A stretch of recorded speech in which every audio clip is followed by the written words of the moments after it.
जनपद बस्ती के थाना छावनी और स्वाट टीम द्वारा कल रात्रि में एक महत्वपूर्ण सफलता प्राप्त हुई है, जिसमें 2 अंतर जनपदीय गोवंशीय जो तस्कर थे उनको मुठभेड़ के बाद पकड़ा गया है। एक्चुअली पुलिस रात्रि में गश्त में थी। पुलिस को मुखबिर की सूचना के आधार पर ये जानकारी हुई थी कि एक जगह गोवंशीय तस्कर गोकसी के इरादे से कुछ पशुओं को वहां लाद रहे हैं। इस सूचना पर पुलिस वहां पहुंची थी। पुलिस के पहुंचने के उपरांत उन दोनों तस्करों द्वारा पुलिस पर कातिलाना हमला भी किया गया था। पुलिस द्वारा इसमें जवाबी कार्रवाई की गई। मुठभेड़ के बाद दोनों लोगों को जब गिरफ्तार किया गया तो उनकी पहचान एक जनपद कुशीनगर के मासूम रजा पुत्र अब्दुल कलाम और दूसरे जनपद सिद्धार्थ नगर के वसीम पुत्र इसरार के रूप में हुई थी। उनसे कुल 5 अदद गोवंशीय की वहाँ बरामदगी हुई है।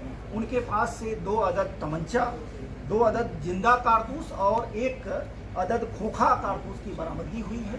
इस बरामदगी के आधार पर स्थानीय थाना छावनी पर सुसंगत धाराओं में अभियोग का पंजीकरण कराया गया है।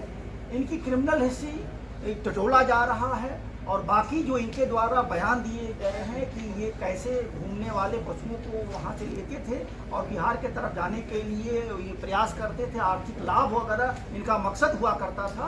इन सारे प्रकरणों पे नियमानुसार कार्रवाई कराई जा रही है। देखिए, बेसिकली पुलिस चूँकि प्रशिक्षण प्राप्त लोग होते हैं, उनको खुद को बचाना भी रहता है, प्लस साथ ही साथ उनका मकसद ये होता है कि जो भी सामने अपराधी है, अपराधी प्रवृत्ति के लोग हैं, उनकी जान न जाए, बल्कि उचित बल का प्रयोग करते हुए उनको अरेस्ट किया जा सके। और इस कारण से इसमें कार्रवाई की गई है और घायल अवस्था में उनको चिकित्सा के लिए ले जाया भी गया था। डॉक्टर के उपचार के उपरांत आज पूर्णतः उनको माननीय न्यायालय के समक्ष पेश करके अग्रिम कार्रवाई कराई जाएगी। हमें मुखबिर से सूचना मिली कि 2 व्यक्ति, जिसमें से एक का नाम है आशीष कुमार निवासी रुधौली और एक व्यक्ति रत्नेश निवासी कोतवाली, इनके पास अवैध रखने की सूचना मिली। इस सूचना पर मुखबिर खास की हमने और हमारी टीम ने दबिश डाली और दबिश में दोनों गिरफ्तार कर लिए हैं। इसमें 2 अदद तमंचे हमें मिले हैं उनके पास से, एक जिंदा देसी कारतूस मिला है और इन दोनों का कोई आपराधिक इतिहास अभी तक नहीं मिला है, फिर भी हम इसको ढूंढ रहे हैं।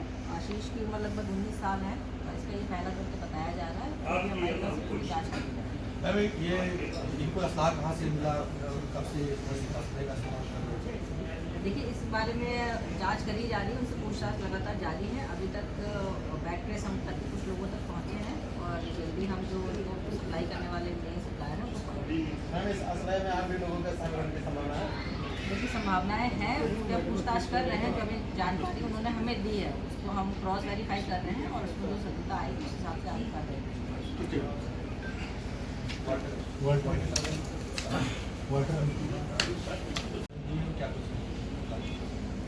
देखिए, गत दिनांक 23 मार्च 2025 को थाना वाल्टरगंज जनपद बस्ती से एक पिकअप चोरी की सूचना प्राप्त हुई थी, जिस पर तहरीर प्राप्त करके सुसंगत धाराओं में अभियोग का पंजीकरण किया गया।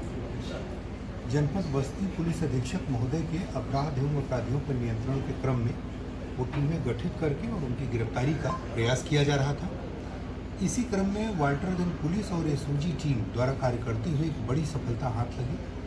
इसमें एक ऐसी गैंग का खुलासा हुआ जिसके सदस्य वो कुछ पिकअप गाड़ियों की चोरी करते थे और जहाँ पर रेलवे का काम चलता था वहाँ उनके किनारे जो सरिया या तार केबल इत्यादि पड़ी होती थी, उनकी चोरी करके वो ले जाकर बेचते थे। ये इनके कार्य करने का तरीका था।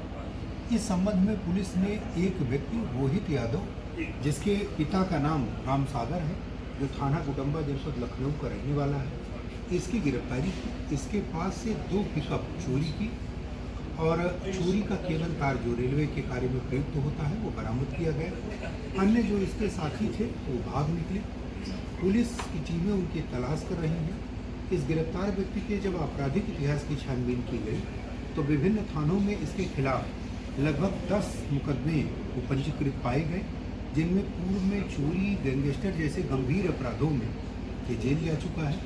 लगातार इसमें क्या इसके बैकवर्ड लिंकेज रहे हैं, क्या फॉरवर्ड लिंकेज रहे हैं और ये कहाँ ले जाकर चीज़ों को बेचते थे, जो इसके साथ इसके अन्य साथी गिरफ्तार नहीं हुए हैं, उन सारे बिंदुओं पर हमारी पुलिस टीम वर्क कर रही है और जल्द ही इसमें अन्य सभी संबंधित की गिरफ्तारी की जाएगी। इसके द्वारा अन्य कई चोरी की घटनाओं में भी खुद के संलिप्तता की बात बताई गई है, जिसको हम लोग क्रॉस चेक कर रहे हैं, तस्दीक कर रहे हैं और जल्द ही इसके अन्य साथियों की गिरफ्तारी और अन्य जो भी इसके पास से सामान मिलता है, अन्य जिन घटनाओं में इसकी संलिप्तता रही वो पूरी कार्रवाई पुलिस करेगी। सर बस्ती जनपद में और भी घटनाएं इनके द्वारा कृत की गई हों जो आपको उनके द्वारा किया हुआ? और इनके द्वारा ऐसा स्वीकार किया गया है कि जनपद बस्ती के कुछ थाना क्षेत्रों में आसपास के थाना क्षेत्रों में इनकी टीम जब निकलती थी लखनऊ से, तो वो अयोध्या, महाराजगंज, कुशीनगर, सिद्धार्थनगर, बस्ती इन क्षेत्रों को अपना निशाना बनाती थी। यहाँ जहाँ भी उनको संभावना मिलती थी वो एक गाड़ी चुराते थे, जो इनकी मॉडस ऑपरेंडी थी। ये गाड़ी चुराते थे और उस चोरी की गाड़ी से ये फिर रेलवे के किनारे जहाँ कहीं काम चल रहा होता था वहाँ से सामान की चोरी करते थे। पहले युद्ध होता था तो राजा महाराजा नाथ की सीढ़ियाँ के तराई क्षेत्रों में ऐसे ये भी नहीं नहीं ये